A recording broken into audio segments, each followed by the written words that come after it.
Computers most often measure time from what's called the Unix epoch date. This video is brought to you by ObbyPie's Academy.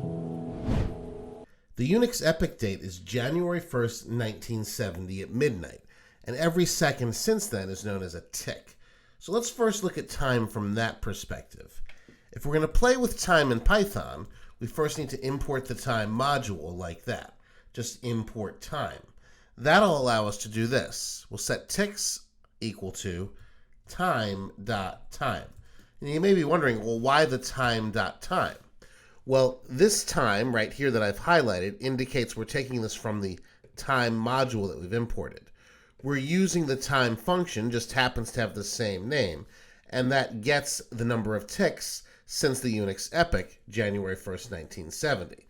So now we could print out number of ticks since 11, let's spell since correctly, there we go, 1170 at midnight.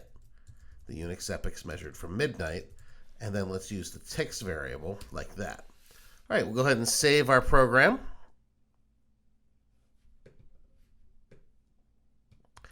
And we can run it right here. I think we're already pointed to the Python folder, and we are. So use the Python command and timecheck.py, and there we go. That's our number. And if I run it again, you'll see that number is changing by the second. So that's working just as we expected. Now, one quick note here. We're importing the module time. Make sure you don't call your source file time. Otherwise, it'll import itself and it won't work. It's first going to look in the folder in which you've saved your actual Python script for anything you import.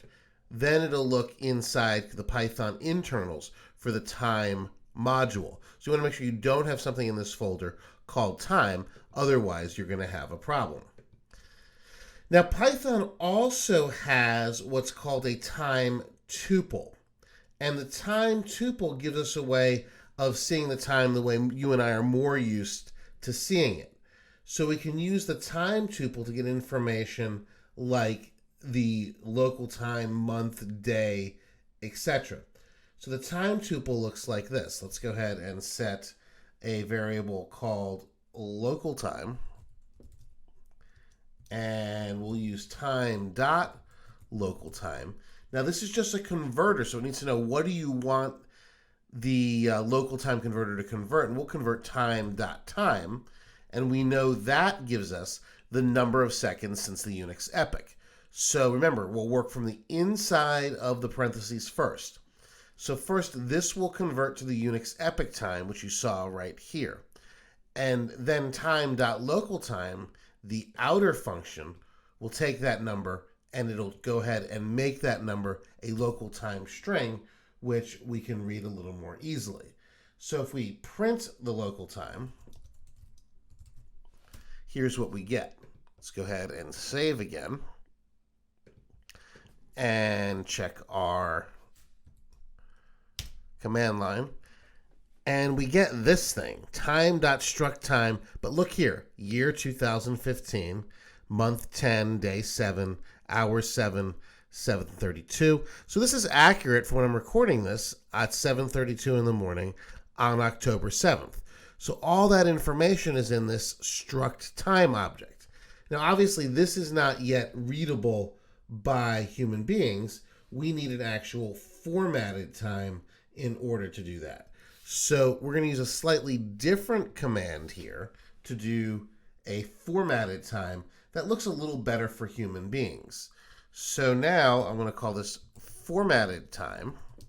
And again, we'll kind of use the same technique. We'll use time.ascTime. And then we'll put in there time.localTime. And then inside there, time.time. And then make sure we close all of our parentheses.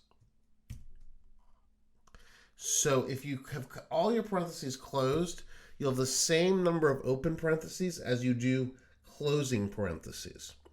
So here we've got 1, 2, 3 opening parentheses. There's the third one. And 1, 2, 3 closing parentheses. If you have the same amount, you're balanced and you'll get the correct result.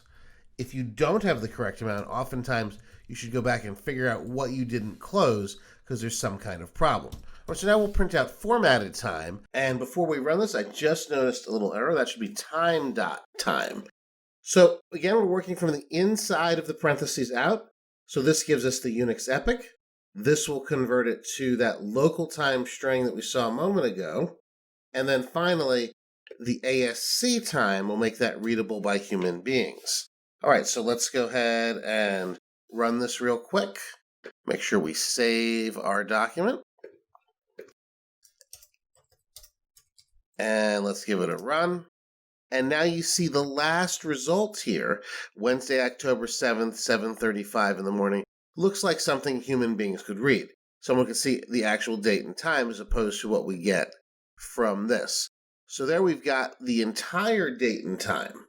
Now let's say we wanted to get, this is kind of a neat little object within Python. We wanted to get a calendar for a month. So I'm going to go ahead and also import the calendar module. And I think this is kind of cool. So I'm going to set the calendar module using cal, and then we'll say calendar.month, and then it needs the year. Let's use 2015 and the month 10. So this will actually print a calendar for that month. So let's go ahead, we've saved, I'd used Command S, let's run it one more time. And there you can see we get the October 2015 calendar. I don't know how useful that is, I just think it's kind of a neat feature of the Python programming language. There's actually a lot more to working with time, but this introduction should get you started. I would recommend you see the Python documentation for a full explanation of the time module.